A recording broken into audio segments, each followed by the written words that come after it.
I've never been much for horror as a genre. Fucking hell! Hold on, it's fine. I knew it was gonna do that! Horror movies are too cheesy and predictable to really get immersed in, and the same goes for horror games.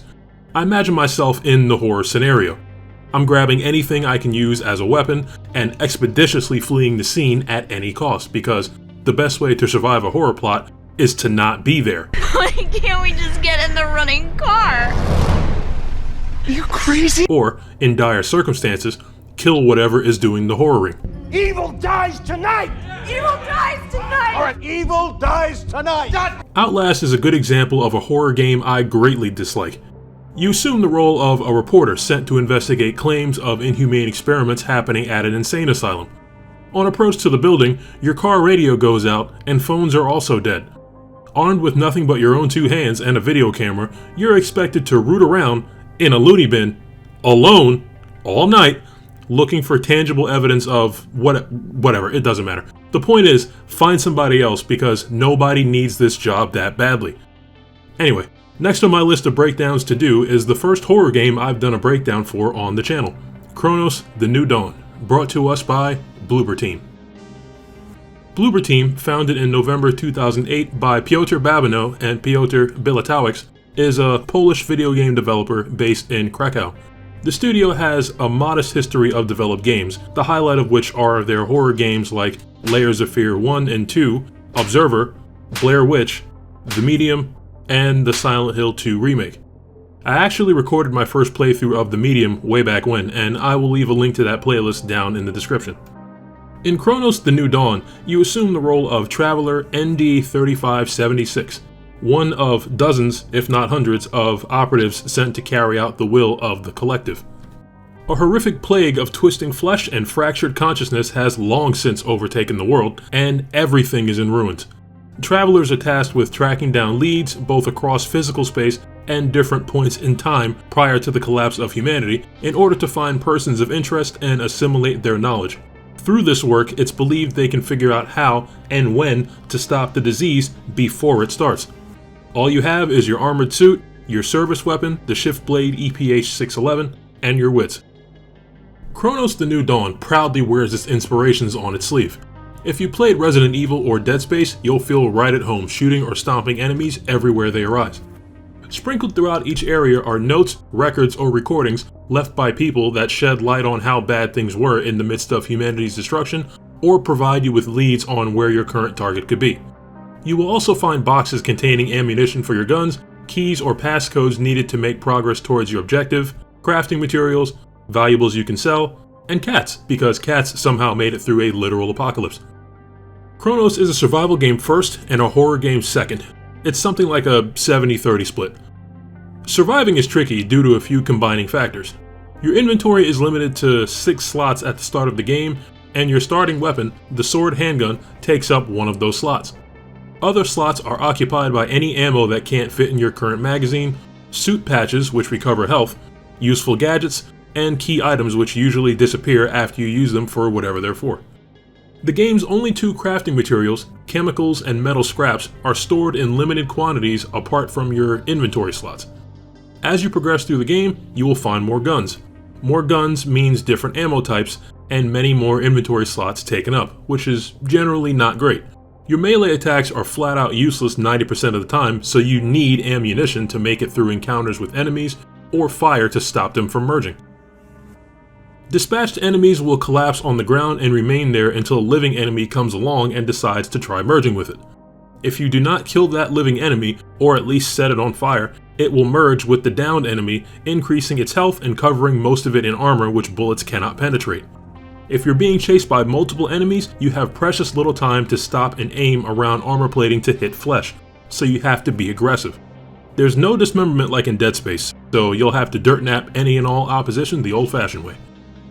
Shortly after you meet the Warden, you'll find an upgrade for the Shiftblade called the Integrity Scanner. The scanner displays a light indicator when you aim at a living enemy. It shows green if they're at full health, yellow if they're hurt, and red if they're just a few hits away from dying. Before that, I would just plant my boot in anything that didn't look dead enough. The light indicator helps you get a jump on the horror because you can quickly scan corpses on the ground to check if they're actually alive and waiting to jump you. Exploration is very simple. You have a compass which you can ping to remind you which way you're supposed to go, and the main path you have to take will usually be marked by lights of some kind, meaning you should take extra time to explore unlit paths for items, valuables, and, in rare cases, new weapons. Throughout your journey, you'll find energy which can be spent in safe rooms. Safe rooms have a stash where you can store any inventory items you may not currently need, save your game at a save data machine, receive free torch fuel if you're currently out, and, lastly, access the workstation where you can upgrade your suit and gadgets, upgrade your weapons, buy ammo, items and materials, or sell ammo, items, and valuables. Suit and gadget upgrades require cores, which take up inventory space and do not stack, so it's best to keep those in your storage chest until you want to use them. Suit upgrades include more health, more inventory slots, and more storage capacity for crafting materials. Energy is used to make purchases as well as upgrade weapons, and this is where the survival aspect of Chronos gets technical. Weapons have a handful of upgrade categories: damage, reload speed, magazine size, aiming stability, and so on. You earn energy pretty reliably if you search every playable area from top to bottom for energy pickups or valuables to sell. Valuables take inventory slots, so you'll have to work out how to carry those to safety when you find them if you're hard up for inventory space. What weapon upgrades should you get? It depends on you. You can upgrade weapon damage, which should mean you'll use less ammunition to dispatch enemies, right? Some of the guns have some wobbly aim which takes getting used to, and reliably hitting headshots on very hostile, very erratic targets is going to cause you to miss sometimes, so you may want to buy stability upgrades as well. What about magazine size? Remember, any ammunition that can't fit in your equipped weapon's mags will stack up in your inventory, taking up crucial inventory slots you may need to pick up an important key item or a valuable item that you could sell. Some gun types like the handgun have variants.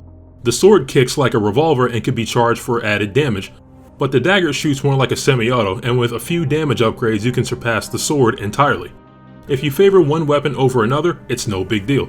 You can pay a tiny sum of energy to refund all energy you've used in upgrades on any weapon and use it on any others.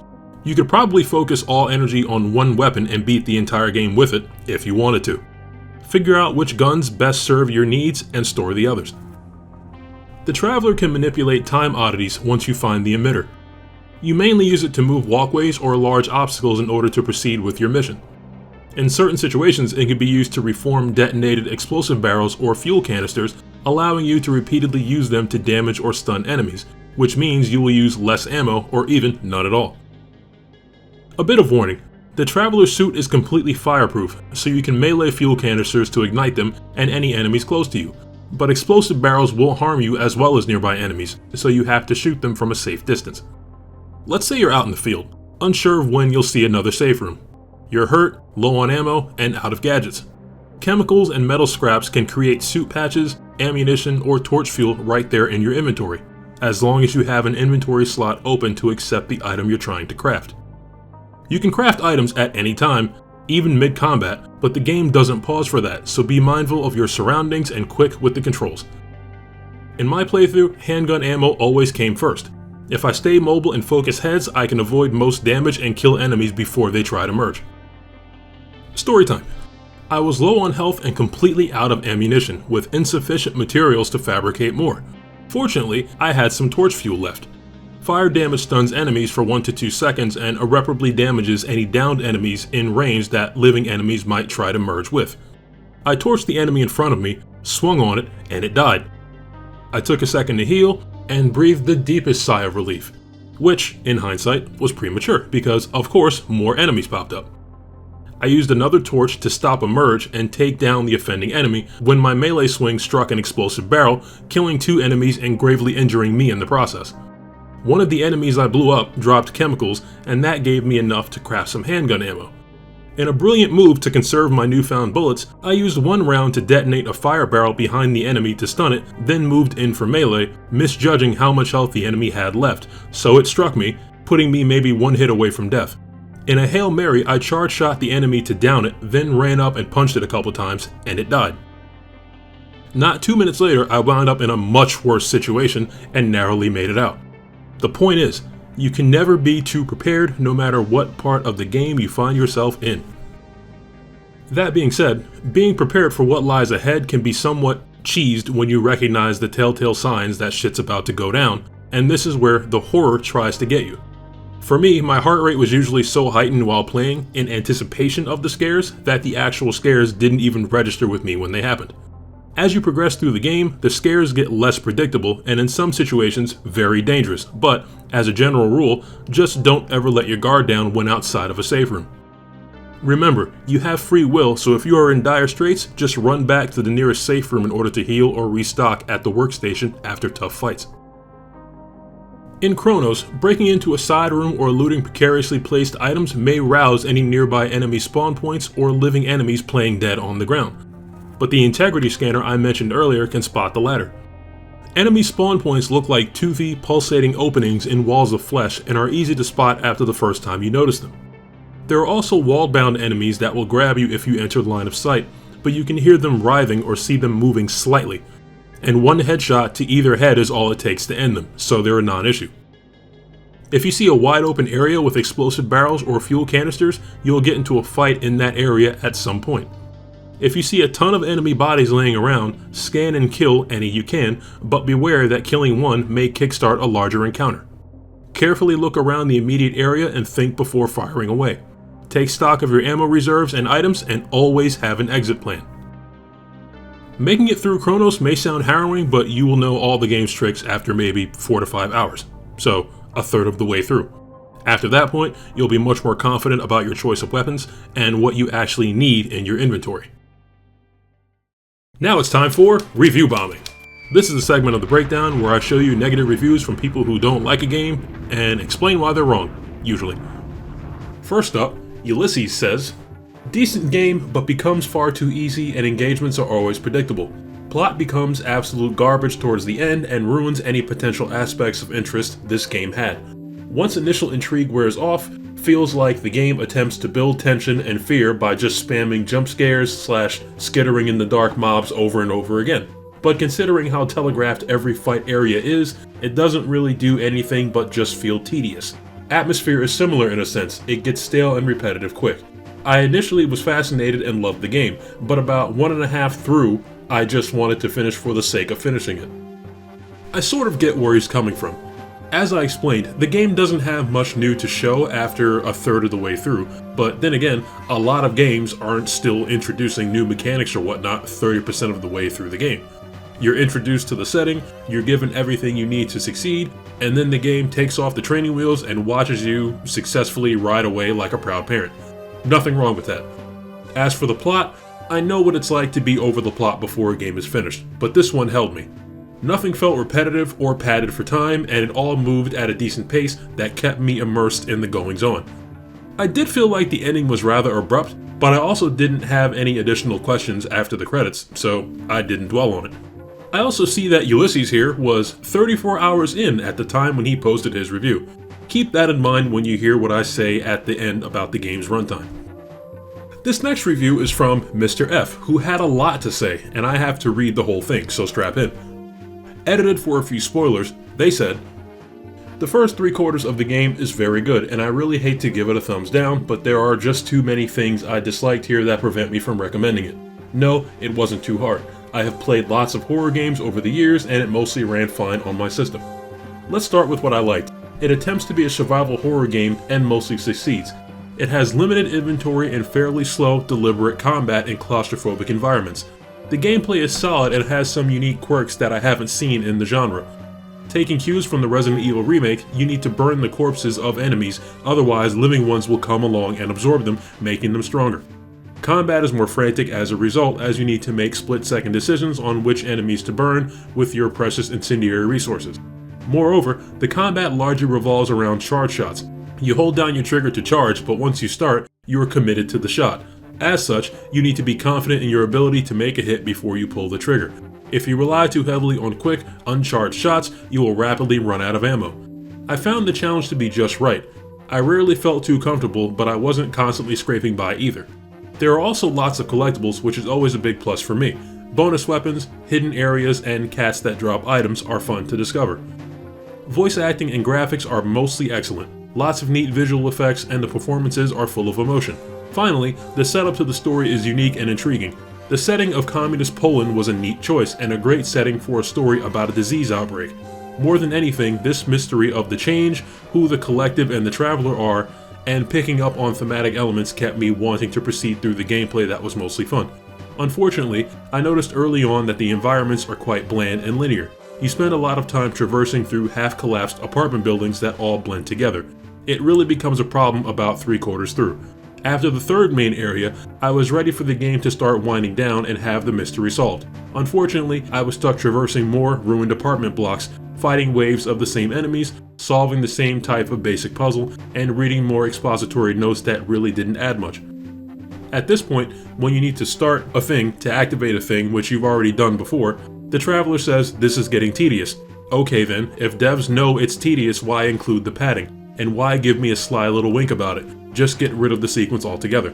What's the point? There's a trite saying of less is more, and in this case it's certainly true. By the end of the game, I didn't care much anymore, I was just ready for it to be done.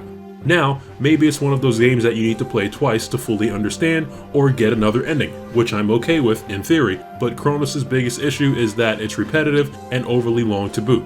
The results screen said my runtime was 16 hours, and with how much I disliked the last 3 or 4 hours of the game, I don't see myself ever playing it again. There are many sequences that could have been cut that wouldn't have detracted from the story at all, and would have shortened the runtime by 2 to 4 hours. In this instance, the game would have benefited greatly. It's a shame. I thought Chronos was fantastic for the first half or so, and I thought many of the criticisms were unfounded. It wasn't too hard, I liked the clunky combat and the limited inventory, and resources were fairly generous. I was drawn in by the somewhat confusing nature of the story that invited me to piece it together. I didn't have many performance issues, but it just doesn't know when to stop and really fumbled the ending. Given that the current horror landscape is largely dominated by legacy franchises, I was hoping for something to really shake things up, and for a while it looked like Chronos was it. I hate to give it a thumbs down. I had a few glitches, but I'm willing to chalk them up to the fact that I'm using mods on a fairly old PC. Other than requiring one hard reset, it ran surprisingly well. For that first bit, it sounds like he either never used the dagger handgun, or he poorly chose when and where to use charge shots. I actually had to go back and check about the charge shot, and he's right, once you start charging, no matter how charged the weapon is, releasing the trigger still fires around. I guess I just knew where and when to commit to charge shots because I never really had an issue. Looking back on the level design, I guess the environments didn't have a lot to them, but I was too focused on things going bump in the night to notice, so it's not a negative for me. There are a lot of collapsed buildings because the earth is literally in ruins, but you're only in these portions for maybe an hour at a time, and the appearances of these sections are not cookie cutter. For me, no part of the story or activities overstayed their welcome, and I didn't feel like I wasted my time at any point. I could sort of tell what structure the game was going to take, both in terms of story events and runtime, and I was more or less correct in the end. Dead Space took me around 30 hours to finish once, and I know Chronos is no Dead Space, so I imagined a shorter but decently fun ride, which is exactly what I got. The more I played Chronos: The New Dawn, and the more the story came together, the more I enjoyed myself. The story's a bit of a slow burn, but if you stick with it, you will be rewarded in spades. My initial playthrough was complete at a little over 15 hours, with 7 deaths. If you've been listening to my tips throughout this video, you'll only die half that much. Finishing the game opens up a New Game Plus mode, which carries over all your gear, opens up a hardcore mode, and unlocks a cool new skin for the Traveler. How do I look, yellow man? That's pretty much all there is to the game. I left out a lot in order to preserve the magic for you, the viewer, in the event you actually play the game. I may play New Game Plus at some point in the future, so I'll have to consider it in my assessment here. For a $60 game, you'll get a solid 25 to 30 hours of game time just from 2 playthroughs. If you're trophy hunting, maybe add on another 10 hours. When considering all my experiences in the survival horror games I've played in the past, Chronos: The New Dawn is a bloody entertaining love letter to the giants of the horror genre, but nobody could blame you if you waited for a sale before picking it up. But hey, that's just my 2 cents. Chronos: The New Dawn is available now on PlayStation 5, Nintendo Switch 2, Xbox Series X and S, and PC for $60. Be sure to like and subscribe, and stick around to see what other videos may interest you. Trust me, you'll love it here. This has been Traveler Cygnus Jason, and I'm off to continue my vocation. Such is our calling.